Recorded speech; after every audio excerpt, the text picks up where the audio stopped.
प्रजानुरंजको नृपः पाठ से प्रश्नों के उत्तर हम पढ़ेंगे। इस पाठ में जितने अभ्यास के अंतर्गत जो प्रश्न पूछे गए हैं उसका उत्तर पाठ में आए हुए श्लोकों के आधार पर ही जानेंगे। पहला प्रश्न है एक पदेन उत्तरत्। एक पद अर्थात एक शब्द में ही उत्तर जानना है। प्रश्न है क केषाम् अन्वयः कालिदासेन विवक्षितः। इसका उत्तर है रघूणाम। रघुवंशिनः अन्ते केन तनुं त्यजन्ति। इसका उत्तर है योगेन। ग महीक्षिताम् आद्यः कः आसीत्। इसका उत्तर है वैवस्वतः मनुः। घ कासां पितरः केवलं जन्महेतवः। इसका उत्तर है प्रजानाम्। ग कः प्रियः अपि त्याज्यः। इसका उत्तरम दुष्टः। च दिलीपः प्रजानां भूत्यर्थं कम अग्रहीत। इसका उत्तर है बलिम अर्थात करम, टैक्स जिसको बोलते हैं। छ राजेन्दुः दिलीपः रघुणाम अन्वये क्षीरनिधौ कः इव प्रसूतः। इसका उत्तर है इंदुः यानी चंद्रमा, चंद्र। दूसरा प्रश्न पूर्ण वाक्य ने उत्तरत्। महाकवि कालिदासेन वैवस्वतो मनुः महीक्षिताम् कीदृशः निगदितः। ये प्रश्नवाचक जो शब्द है उसको अंडरलाइन किया हुआ है, रेखांकित किया हुआ है। इसी का उत्तर जो है वो भी रेखांकित है। महाकवि कालिदासेन वैवस्वतो मनुः महीक्षिताम् आद्यः निगदितः।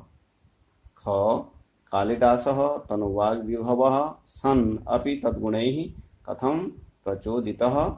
इसका उत्तर है कालिदासः तनुवाग् विभवः सन् अपि तद्गुणैः कर्णमागत्य चापलाय प्रचोदितः। गौ के तम रघुवंशं श्रोतुमर्हन्ति। उत्तरं सदसद् व्यक्तिहेतवः तम रघुवंशं श्रोतुमर्हन्ति। घ दिलीपस्य कार्याणाम् आरम्भः कीदृशः आसीत्। इसका उत्तर है दिलीपस्य कार्याणाम् आरम्भः आगमे ही सदृशः आसीत्। ङ रविः रसं किमर्थम् आदत्ते। उत्तर है रविः रसं सहस्र गुणम उत्स्रष्टुम आदत्ते।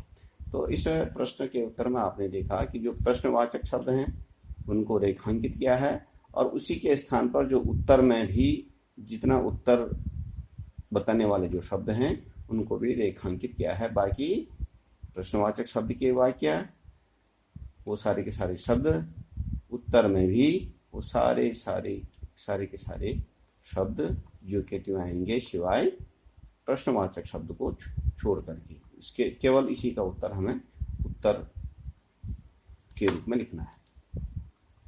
अगला प्रश्न है रेखांकितानि पदानि आधृत्य प्रश्न निर्माणम कुरुत।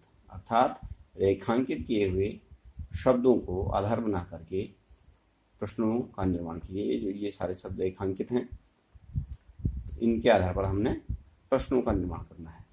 क सह प्रजानामेव भूत्यर्थम बलिम अग्रहीत। सह शब्द रेखांकित है, सह का अर्थ है वह, तो इसका जो प्रश्न बनेगा वह बनेगा कौन, कह। उत्तर बना कह प्रजानामेव भूत्यर्थम बलिम अग्रहीत। बाकी ये वाक्य में आए हुए जितने शब्द हैं यू के क्यों आ जाएंगे। केवल प्रश्नवाचक जो रेखांकित है उसी का हमें प्रश्नवाचक शब्द बनाना है। ख प्रजानाम विनयाधानात् सह पिता आसीत्। प्रजानाम के स्थान पर प्रश्न बनेगा कासाम विनयाधानात् सह पिता आसीत्। इसी प्रकार से ग मनीषिणाम माननीयः मनुः आसीत्। उत्तर बनेगा मनीषिणः के स्थान पर केशाम माननीयः मनुः आसीत्। शुद्धिमतिः अन्वये दिलीपः प्रसूतः। उत्तरं शुद्धमति कस्मिन् दिलीपः प्रसूतः। पितरः जन्महेतवः आसन्।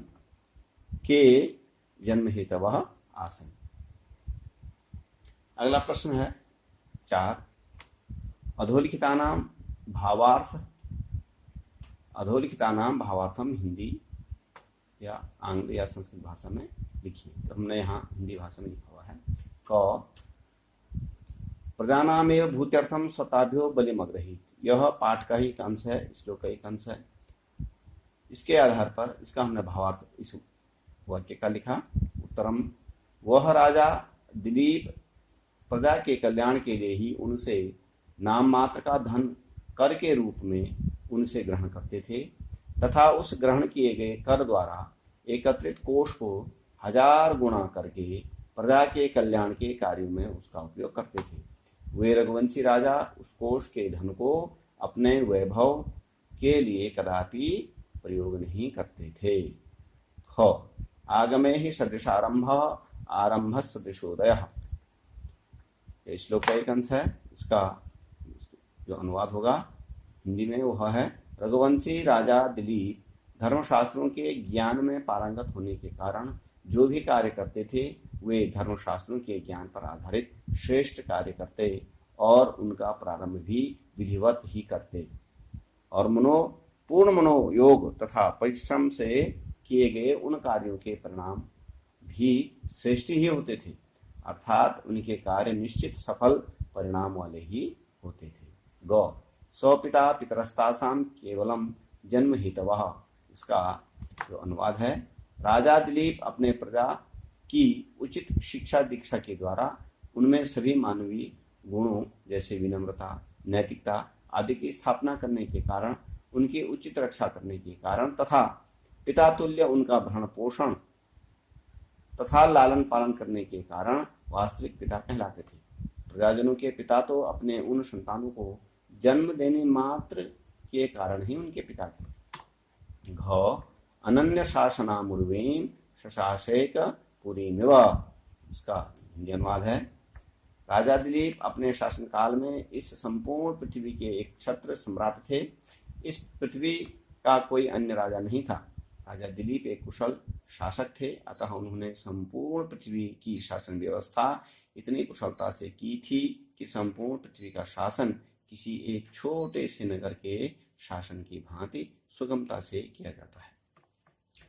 प्रश्न संख्या 5 अधोलिखितेषु विपरीतार्थ मेलनम कुरुत। यह विपरीत विलोम शब्द हैं, विलोम शब्द विपरीत अर्थ बताने वाले हैं। ये उल्टे सीधे लिखे हुए थे तो इसको हमने बिल्कुल क्रम से रख दिया है जो सही विलोम शब्द है। यौवने इसका विपरीतार्थक है वार्धके। मौनम का चपलताम, त्याज्य का ग्राह्य, शासका शासनम अकरोत्, क्षता अक्षता। अगला प्रश्न है 6 अधोलिखितेषु प्रकृति प्रत्यय विभागः क्रियताम। शब्दों का इसमें प्रकृति क्या है, यानी धातु क्या है, प्रत्यय क्या है और उपसर्ग किस प्रकार से ये बने हुए हैं। तो आगत्य शब्द में है आ उपसर्ग धन गम धातु धन ल्यप प्रत्यय से मिलकर के आगत्य शब्द। उत्सृष्टुम उत उपसर्ग धन इसकी प्रकृति अर्थात धातु है सृज धातु तुमन प्रत्यय से मिलकर के बना हुआ है। सम्मतः सम उपसर्ग मन धातु तथा प्रत्यय और त्याज्य त्यज धातु यत प्रत्यय। शिष्टः शास धातु तथा प्रत्यय से मिलकर के बना हुआ है। 7वां प्रश्न संधिम व संधि विच्छेदम कुरुत। संधि करो या फिर संधि विच्छेद करो। तनु वाग विभवोपि, इसका संधि विच्छेद होगा तनु धन वाक धन विभव धन अपि। योगेनान्ते योगेन धन अन्ते, इसमें विच्छेद दिया हुआ है। ताभ्य धन बलिम, हमें इसमें संधि करनी है ताभ्यो बलिम। शशासैक पुरीमिव, शशास धन एक धन पुरीम धन इव। 8वां प्रश्न अधोलिखितस्य श्लोकद्वयस्य अन्वयं कुरुत। नीचे लिखे हुए 2 श्लोकों का अन्वय करना है। प्रजानां विनयाधानात् रक्षणात् भरणादपि सौ पिता पितरस्तासां केवलम जन्म हेतवः। उत्तर है इसका प्रजानां विनयाधानात् रक्षणात् भरणात् अपि सौ पिता तासां पितरः तो केवलम जन्म हेतवः।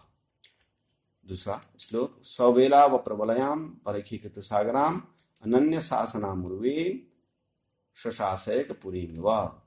इसका अन्वय होगा सवेला व प्रबलयां परखीकृत सागराम अनन्य शासनाम उर्वीम एक पुरीम इव शशास।